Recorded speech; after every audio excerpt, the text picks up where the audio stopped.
Next 9 news में आपका स्वागत है दर्शकों। इस समय उत्तर प्रदेश में और पूरे देश भर में एक चेहरा जो काफ़ी ज़्यादा चर्चा में है, चंद्रशेखर आज़ाद का। दरअसल चंद्रशेखर आज़ाद भीम आर्मी की स्थापना 2015 में करते हैं। और क्यों करते हैं? क्योंकि दलितों के साथ अत्याचार जो है अब तक हो रहा है, ये उनका कहना है। और इस वजह से वो दलितों को मान सम्मान दिलाने के लिए एक भीम आर्मी की संस्था जो है वो बनाते हैं और फिर लगातार ये लड़ाई जो है वो जारी रहती है।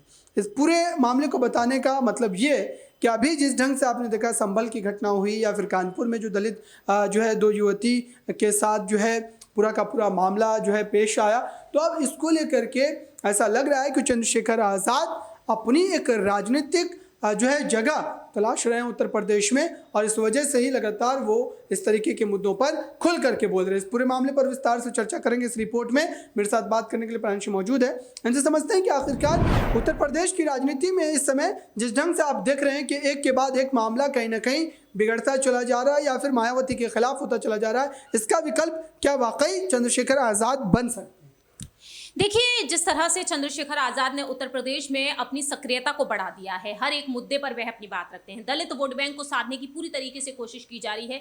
मायावती को वह सिर्फ यहाँ पर अपनी गुरु बताते हैं, माँ के समान बताते हुए नजर आते हैं, लेकिन उन्हीं मायावती के नक्शे कदमों पर चलकर वह आज अपनी आवाज उठा रहे हैं। तो मुझे लगता है कि चंद्रशेखर आजाद 20 से 22% वोट बैंक को जिस तरीके से साधने की कवायद तेज कर चुके हैं, उससे वह कहीं दूर नजर नहीं आ रहे हैं। आने वाले समय में चंद्रशेखर आजाद वाकई में और भी ज्यादा उभरते हुए नजर आएंगे। और बात आज के समय में कर ली जाए तो नगीना लोकसभा सीट से वह चुनाव लड़ते हुए देखे जाएंगे। और नगीना लोकसभा सीट का दौरा वह बार बार कर रहे हैं, हम देख रहे हैं। सोशल मीडिया पर रुख कर लिया जाए, लोगों के बीच उतरकर वह अपनी बात रख रहे हैं, दावे कर रहे हैं, वादे कर रहे हैं और साफ तौर पर कह रहे हैं कि आज मैं नगीना में अपने लोगों के बीच हूं। तो चंद्रशेखर आजाद जो घटनाएं हो रही हैं उन घटनाओं पर भी अपनी बात रख रहे हैं। कानपुर में जो 2 बच्चियों की जो घटना यहां पर निकलकर सामने आई है, दूसरी तरफ रामपुर में गोलीकांड हुआ, उसको लेकर भी लगातार चंद्रशेखर आजाद है। और ये बातें यहां पर दिखाती हैं कि चंद्रशेखर आजाद पूरी तरीके से जनता के सेवक के रूप में इसी तरीके से काम करते हुए नजर आएंगे।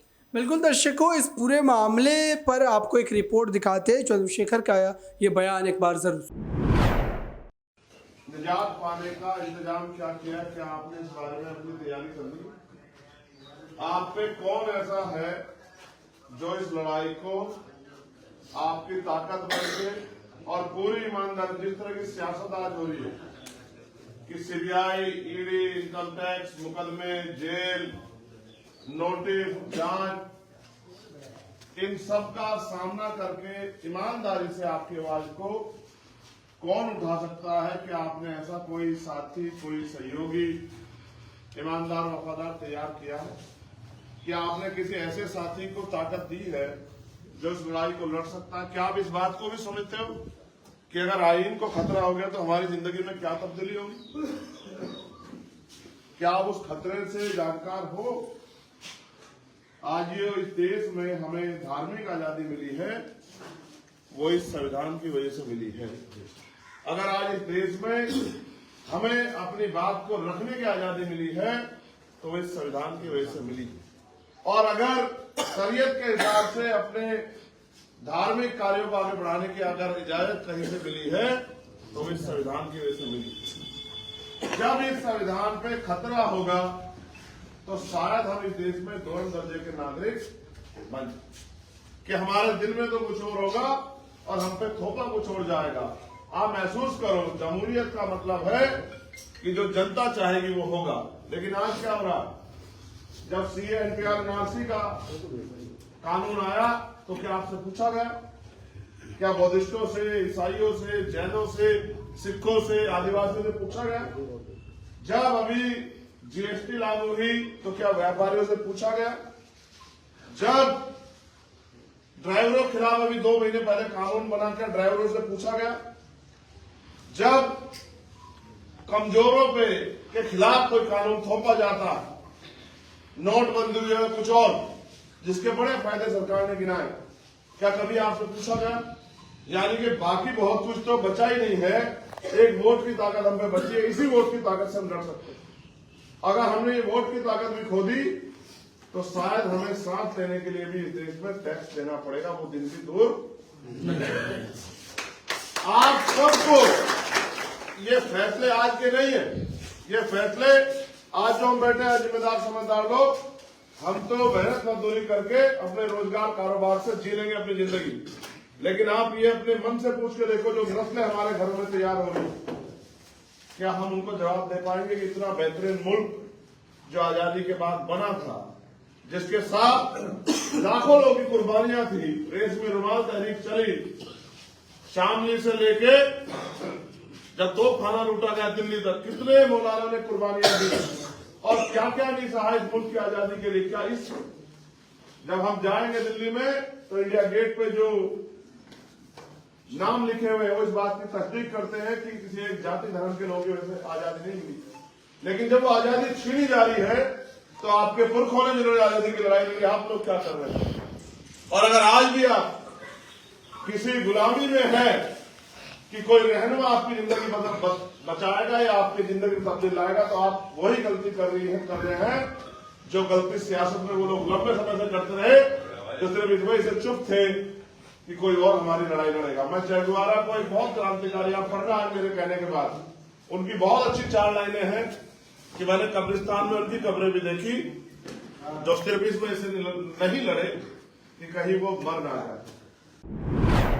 तो आपने सुना दर्शकों, अब आगे बढ़ते हैं और ये समझते हैं कि आखिरकार उत्तर प्रदेश की राजनीति में चंद्रशेखर का महत्व कितना है और उनको लेकर क्या वाकई दलित समाज उनके समर्थन में खड़ा हो पाएगा। क्या मायावती ने अपनी राजनीतिक ज़मीन को खो दिया है? ये सारी बातें इस समय चर्चा का विषय है। क्या चंद्रशेखर आज़ाद एक विकल्प मायावती के खिलाफ बन सकते हैं दलित समाज?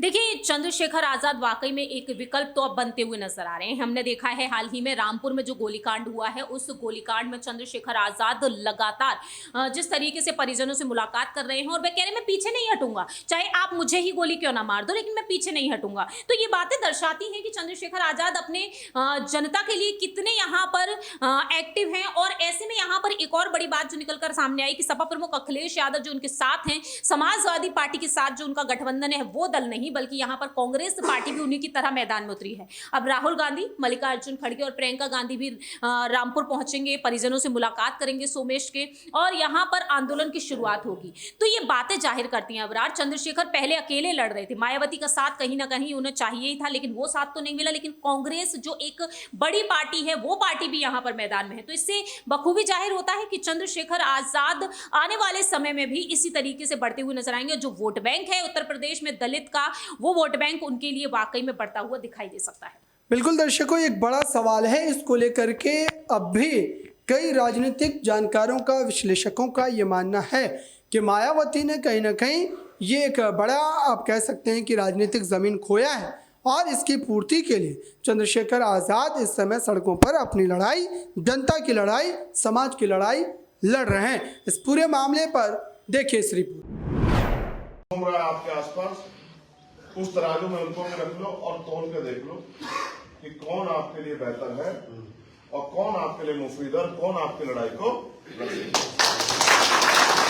अगर आपको चंद्रशेखर आजाद उनसे 21 ना मिला, सब लोगों से, एक से नहीं कह रहा हूं, सबको इकट्ठे करके 21 ना मिला, तब मुझे आप बता दें। आपका लोकसभा का मेंबर पहले दिन से सीना तान के आंख से आंख मिला के आपके हकों की, आपके नगीना की समस्याओं पे सीना ठोक के जो है लड़ेगा, आवाज उठाएगा, उनसे सवाल पूछेगा जिन्होंने आज तक ये नहीं महसूस किया कि इस नगीना के लोग कुछ मिलना चाहिए, इस नगीना के क्षेत्र के लिए कोई चर्चा होनी चाहिए। आप ये बता दो, आपने कभी अपने मेंबर ऑफ पार्लियामेंट पे को नगीना के लिए 15 साल में लड़ते देखा? नहीं। क्या नगीना बिजनौर में एम्स जैसा हॉस्पिटल नहीं होना चाहिए? आप मुझे बताओ। होना चाहिए। कितने लोगों की जान चली गई। सलीम भाई मेरे इतने प्यारे साथी थे नेटवर्क से, जब मैं उनके इंतकाल में गया तो उनके भाई ने कहा, सलीम सिद्दीकी के जो सांडू थे, कि रात हम बात कर रहे थे 11 बजे, वो आपकी चर्चा कर रहे थे कि मुझे भाई का बड़ा प्रोग्राम कराना है नेटवर्क। और इतने में ही सीने में दर्द उठा, हम लेके गए धामपुर की तरफ भागे, लेकिन रास्ते में उन्होंने दम तोड़ दिया। आप महसूस करके बताओ। उन्होंने मुझसे कहा, चंद्रशेखर भाई मेरी तकलीफ है, ऐसे समय पे आपसे कह रहा हूं। मैंने कहा, कहो भाई, कि अगर यहाँ पे अच्छा हॉस्पिटल होता तो आज सलीम भाई जिंदा होता। क्योंकि आजाद हो रही है और मुझे लगता है बहुत जल्द जो है नमाज का समय हो जाएगा। ये अजान खत्म हो जाए, मैं 2 मिनट में अपनी बात को कर दूंगा, फिर हम लोग जो है आगे बढ़ेंगे। आपको भी जो है अजान में नमाज में शामिल होना है। तो आपने देखा दर्शकों, अब एक आखिरी छोटा सा सवाल ये है कि आखिरकार इस बार के लोकसभा चुनाव में क्या स्थिति रहेगी चंद्रशेखर आज़ाद की।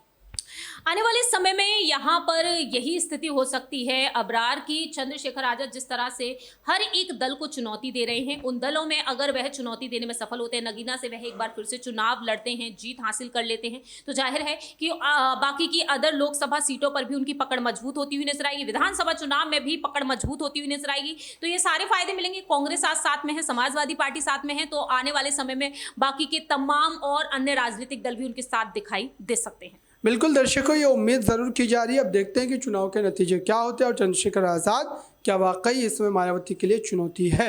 इस खास रिपोर्ट के बारे में कमेंट बॉक्स में ज़रूर बताएं। देखते रहिए नेक्स्ट 9 न्यूज़ को।